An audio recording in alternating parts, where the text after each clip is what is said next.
What's up, everyone? Eddie Mercado here with BloodyElbow.com, and I'm about to speak with Uncle Creepy, Ian McCall, as he is set to take on Justin Scoggins at UFC 201 from Atlanta, Georgia on July 30th. So we're going to give him a call and find out what he's been up to as of late. Last time we saw him was a unanimous decision loss to John Lineker at UFC 183 back in January of 2015. So let's find out what he's been up to, what he has going on, how his training's going, if there's any nagging injuries that he wants to talk about. So let's see what he has to say.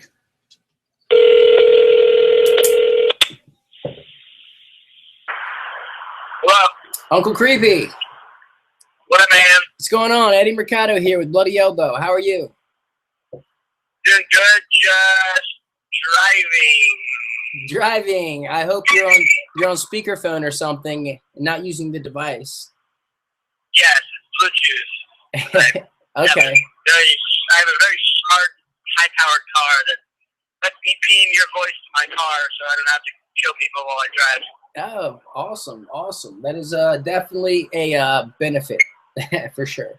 Now, yeah, I really want to get one of those self-driving Teslas so I can fall asleep and do whatever I want while I drive, but can't quite really afford one yet. So give me a few months. A few months? Okay. Now, you're 13-5, 2-3-1 inside of the UFC, which I feel like is the most deceptive record of anybody in the UFC. Like, yeah. It's insane to me. Like, I don't understand it. I feel like, I don't know, you've kind of been involved in a lot of close decisions. Now, I mean, why do you think that is? Why are you in so many close battles? Because I haven't been mentally sound since my first UFC fight. So I've just been,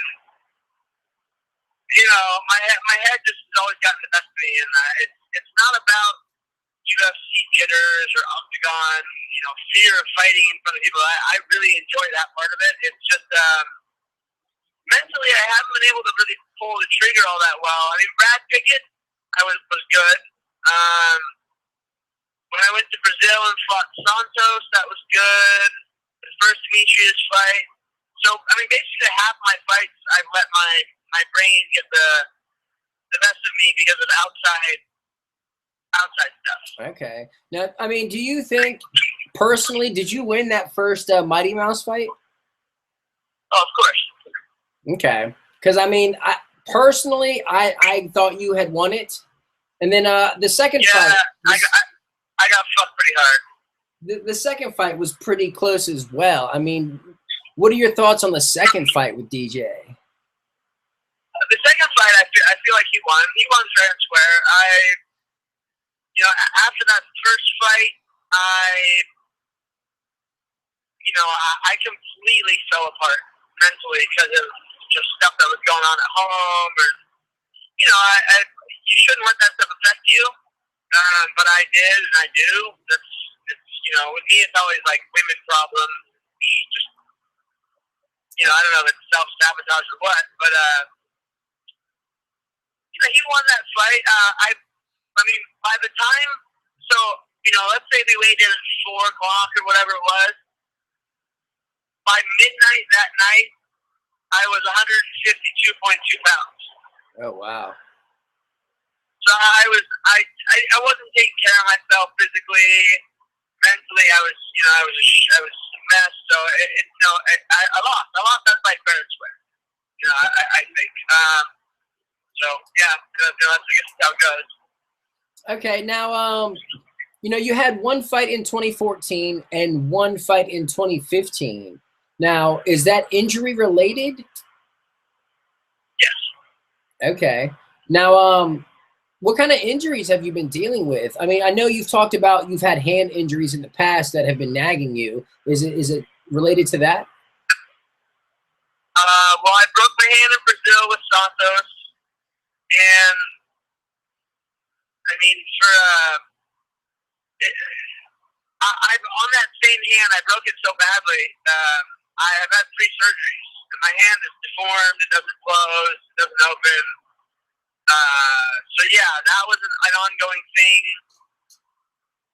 But I also tore my hip and my groin real bad, and then so let's see here. I had a torn hip and groin. I had 3 surgeries on my hand, and then I had a fight in between there, 2 fights in between there, and then I tore everything in my shoulder. Oh wow! The last injury that I had, the last surgery that I had was my shoulder. It was a fully torn bicep tendon, 2 labral tears, and a fully torn rotator cuff, and a partially torn bicep muscle. So I just, it wasn't, wasn't good.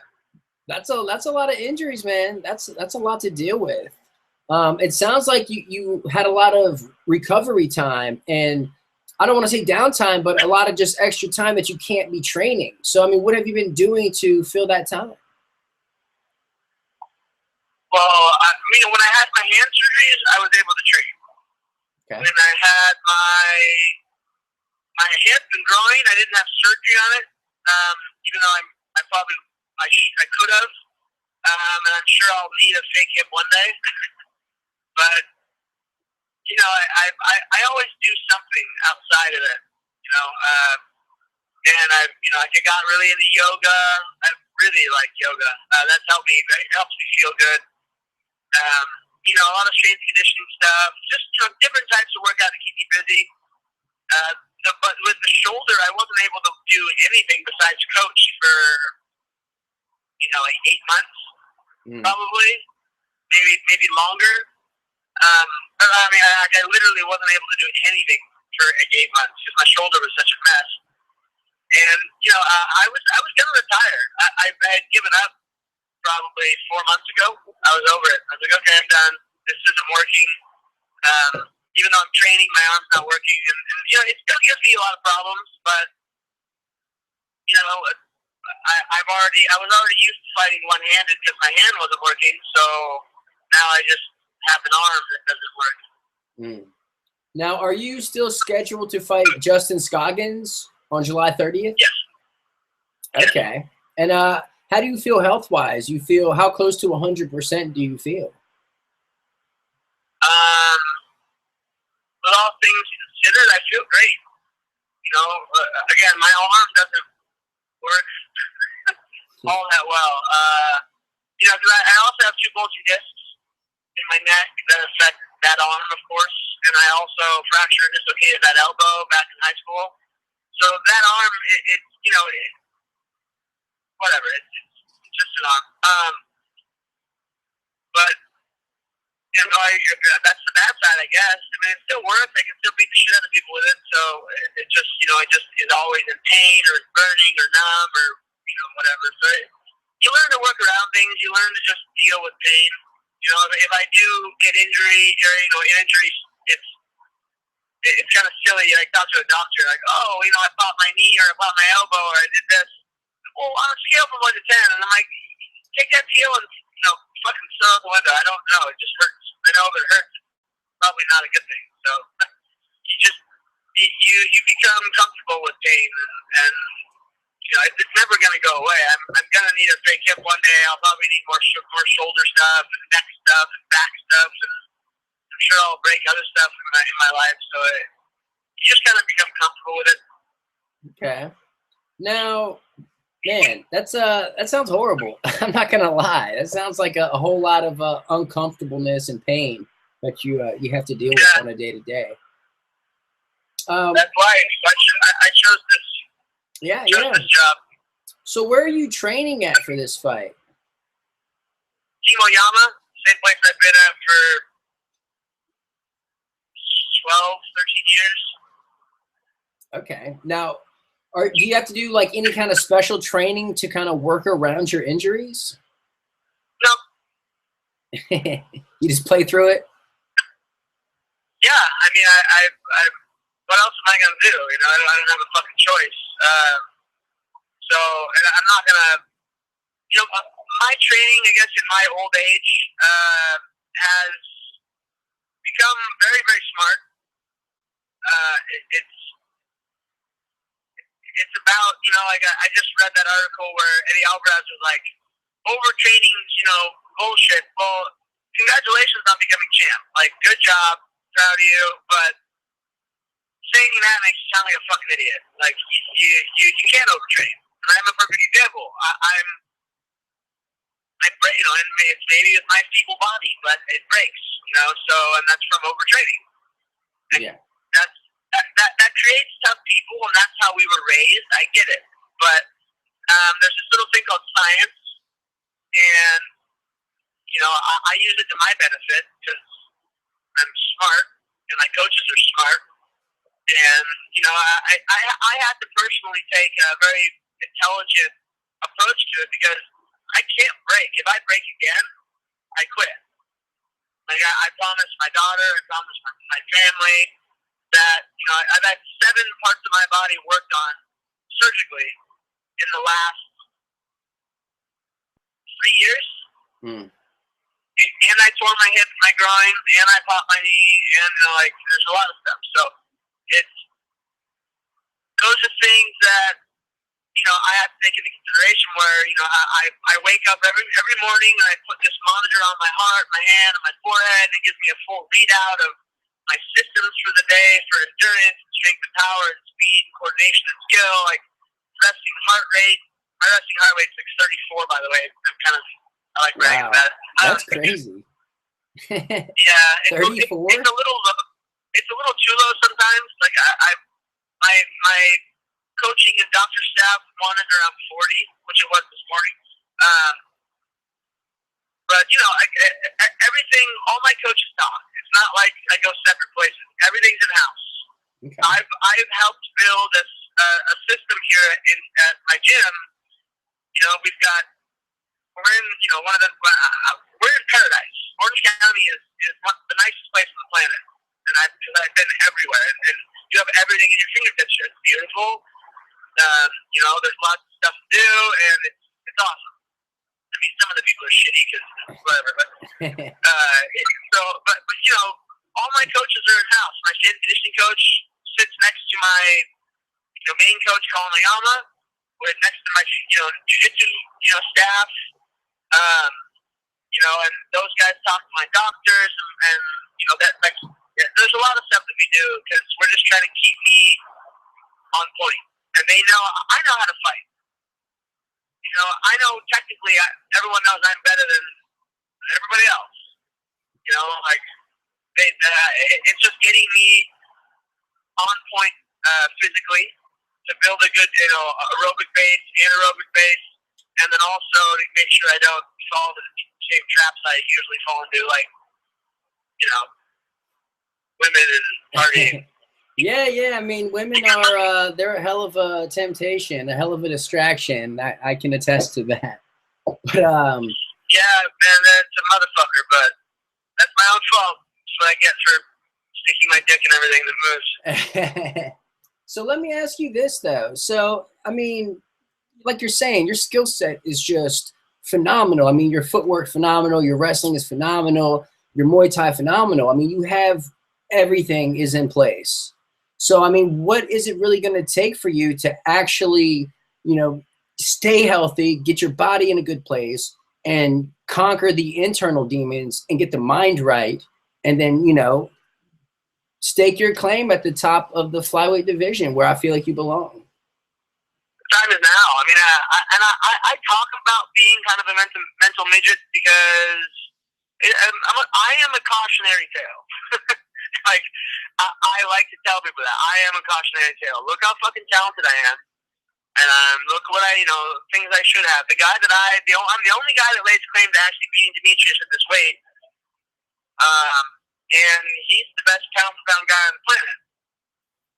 Yeah. You know, and I have personally taken a step back from making fun of Demetrius because that's what I'm good at, and talking shit because the guy doesn't get any respect. He doesn't get paid even nearly enough. He doesn't get respect from fans, and he's better than everybody else. You know, everyone. Okay, so as a gifted athlete, John Jones is the greatest. John Jones is the most physically gifted person on probably to ever grace fighting. But shocker, he's a giant piece of shit. He's a horrible person who is just he needs to fuck off and go away, because he lets everyone down again. The guy has done, he's been caught for at least a whole spectrum of bad shit, and people somehow are still behind the guy. It's like, no, fuck it, But let's praise Demetrius, good family man who works his ass off and just picks apart everybody. Why aren't we praising this guy? Oh, we praise Conor because Conor's, a great champion. Yeah, he is a great champion. But he's nowhere near the champion Demetrius is. Nowhere near. What do you think it is about Demetrius? Is it just that he's so just kind of keeps to himself? He doesn't really talk trash? I mean, what do you think it is exactly? Yeah, that's a big part of it. People love seeing that stuff, and they don't appreciate the sport yet enough. People see from our, stupid monkey brains, they see a big buff guy with, and another big buff guy standing across from him, and then two big heavyweights run at each other, and they're 6'4" and 260 pounds, and they run at each other and punch and kick, and someone falls over and the crowd screams. Yeah. That's like, yay, like that, yay, we saw what we wanted to see. They're not educated enough on the matter. I don't want to speak ill of them, but they're not educated enough. Right. They don't see the technicalities that go on, all the different aspects that is part of a Demetrius Johnson fight, or a flyweight fight, or a lot of fights for that matter. Well, I don't want to. It's really going to have to go through kind of a phase of this, though, where the spectacle is what's going to draw in the mainstream audience, but then that is going to bring in eyes towards your hyper-technical guys, such as Demetrius Johnson. And then over time, I believe we will start to see the majority of fans appreciate the true skill sets, regardless of the weight division, just like we saw in boxing, where it used to be the big heavyweights were the draw, and then now it's Floyd Mayweather, super technical, is the best boxer. So yeah, and I was going to bring up that exact thing. I mean, you have your heavyweights, and then once it really hit TV, with like a Mike Tyson, because there was Muhammad Ali, probably one of, if not one of the greatest people to ever grace this planet. He, and obviously rest in peace. I shed a tear when that happened, just because he was such an amazing person, But then you had the Mike Tysons, and Mike went away. After that, no one gave a shit. And then now you have Tyson Fury versus Klitschko. And granted, Klitschko is very technically good, but he's still a kind of a plodding heavyweight who's boring. I think he would have the longest heavyweight reign of anybody in history, right? And then you have, the Jibbo King, Tyson Fury, who's fat and gross and awkward and just is like kind of, I think he's hilarious. I like him. But, he's people are like, this is a fucking joke. When they actually started to appreciate the Oscar De La Hoyas and the Canelos and all the other amazing fighters, the Chavezes, and then you got the it came down. Then you have Floyd, and sure, people hate Floyd for his persona. Well, guess what? Floyd's a fucking really cool guy. Like, Floyd is a very, very, very nice guy. Like, and he tricked you, gotcha, made all that fucking money on you people because you wanted to watch him get knocked unconscious. But now you have the Golovkins. And now you have Chocolatito, and people are starting to pay attention to him. And that guy fights at 122 pounds, 118 pounds. What is it? Yeah, he's a light guy. And Chocolatito is the best pound-for-pound boxer around, by far. If you watch everything he does, it is incredible. And I'm a huge boxing fan. He is so good. So it's transition, and eventually the fans of the MMA fans, they'll get there. They will. I have faith. Obviously, I'll be long gone by then. But You know, it's going to take a while. And I think with, you know, the internet and with TV and everything going on and how much the UFC is on TV, that will speed up the evolution and the education process immensely, you know, 100-fold. Yeah. But you know what? It'll happen. I also think that there might be another kind of phase shift happening where once the public kind of becomes a little more educated and the sport starts to grow a lot more and starts paying their fighters a lot more, then we're going to start seeing the true super heavyweights come in, like the super athletes, your NFL players, your NBA players. Yes. And at that point, it will go from the who's the most technical to then again who's the most athletic. And then it'll kind of go back to who's the more technical once everyone becomes kind of, you know, once the athleticism kind of plateaus and everyone's kind of on the same playing field, like in the NFL or the NBA, then it will get back to the skill sets. But I think it's just kind of like a, you know, there's troughs and valleys, peaks and valleys kind of thing with it. But I don't know. Yeah, that's very true. It is. And, you know, I have a radio show on Dash Radio every Wednesday from 5 to 7 on the Hot Button channel. It's called American Animals. It's me and my friend Eric Apple. And we had Sean Merriman on this week. And then we had Terrell Owens on the other couple weeks ago. These are friends of mine. Okay. And you look at the most athletic people on the fucking planet.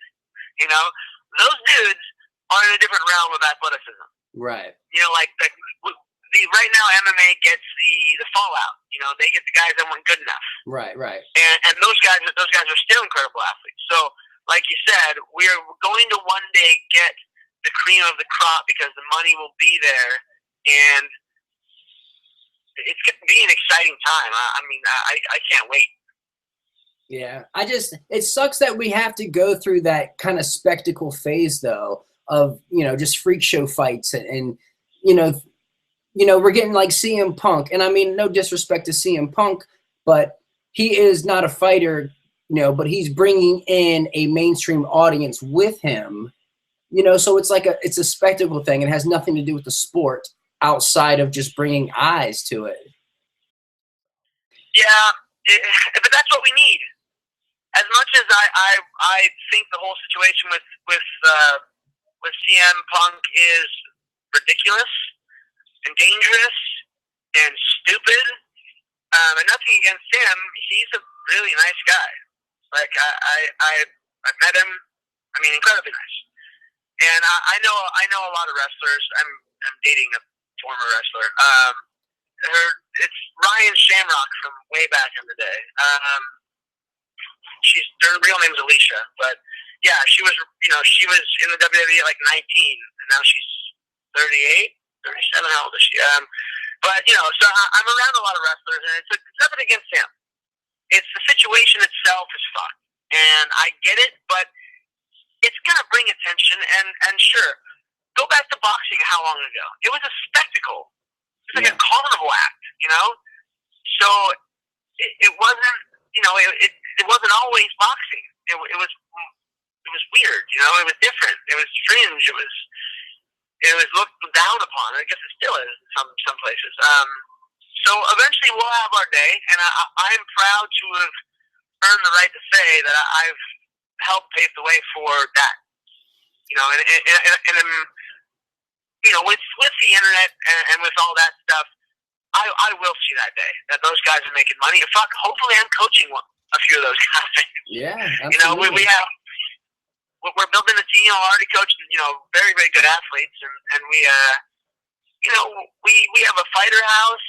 We've got everything, you know. So I had a conversation with my coach not too long ago, and he said, "Where do you want to be in 10 years?" And I was like, "Well, I'm going to be standing next to you because I got no place else to go, man. I bailed on my education. You know, I could have got a degree. I probably should have, but I didn't. You know, because I wanted to be a fighter. And not that degrees are everything, but you know, with the people I know and with the friends I have, a degree would get me a job probably making really good fucking money right off the bat. But you know, who cares? This is my life. This is what I want to do, and I never wanted to be emotionally invested in fighters, in people, like to see what my coach has been through and all that stuff.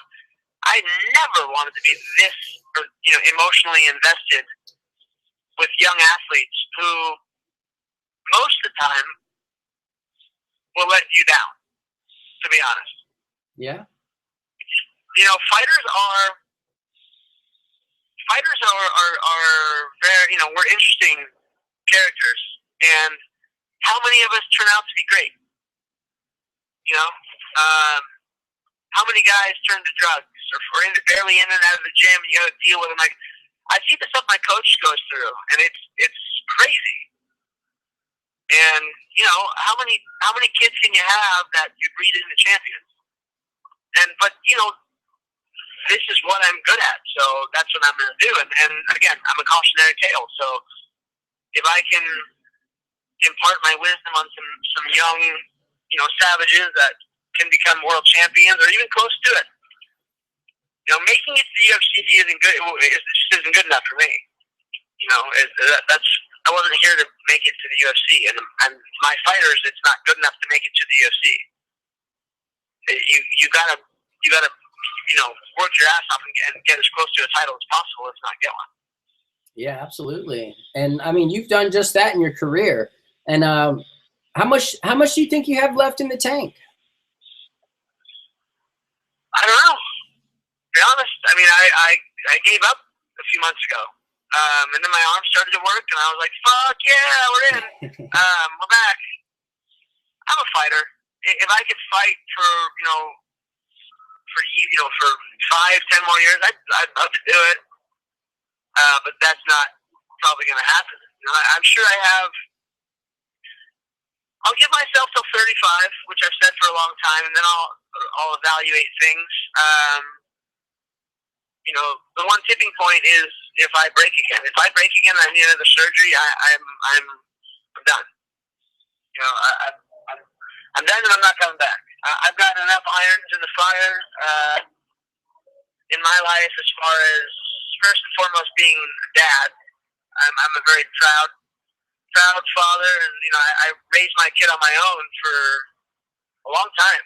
And granted, now I'm not on my own. So it's it gives me time to breathe. Like my whole UFC career, I've been raising a kid on my own. Like, that's another thing that people don't. I would never use, because change it for the world. My daughter's my everything, but financially, business wise, all that stuff, I'm going to be just fine. Okay. I've got a lot of stuff going on. I've got a podcast, a radio show. I have I have Therapy Cryo Salon, which is a cryo and hyperbaric and chiropractic office. I'm building a facility where I can put all the things that I like to do, like cryo, like hyperbaric chambers, like float tanks and chiropractics and massage and all this place where I can go and recover. I can go and feel better physically, because these things really work. And sure, some of them are fad, and I can interchange things, but we're already. I opened up a couple months ago, and we're looking to expand. I want to start pushing this, but there's things like that. I'm always doing stuff. I'm always got my hand in some sort of business. I opened I started a new clothing company the other day, and I was like, okay, I've got 50% of that now. So it's just certain things like that get thrown at me all day long, and I like fielding more than one at a time. Hey, I respect it. You gotta have more than one hustle. I always say that.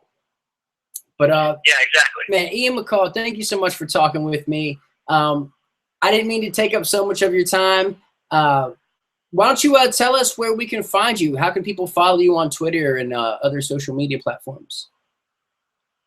Everything is Uncle Creepy MMA on Snapchat. It's Uncle Creepy MMA 1. And see here. My podcast is Storytime with Uncle Creepy. It's on iTunes. My radio show is on Dash Radio with Eric Bad Apple. It's every Wednesday from 5 to 7 p.m. on the Hot Button channel. It's called American Animals. That's 2 American Animals, the number 2 on all social media because someone had taken American Animals. Yeah, and if you want to come down by the shop, like I said, cryotherapy, therapy cryo salon in Lake Forest. If you want to come by the gym and let me kick you in the face, it's Timo Yama in Irvine. Awesome. Ian McCall, a true pioneer of the sport. Thank you so much for taking out the time. I'm a huge fan, and I definitely look forward to seeing you compete again inside of the octagon. No worries, man. Thank you so much. Yes, sir. You have a good one. Yep. There you'll have it. Uncle Creepy, Ian McCall, as he is set to take on Justin Scoggins at UFC 201 on July 30th, 2016. So check that out. Go find him on his podcast. Go check him out on his radio show. If you're near him in California, go check out his cryotherapy and float tanks and all that stuff.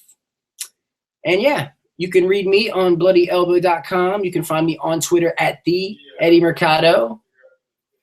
And go be a good person, maybe.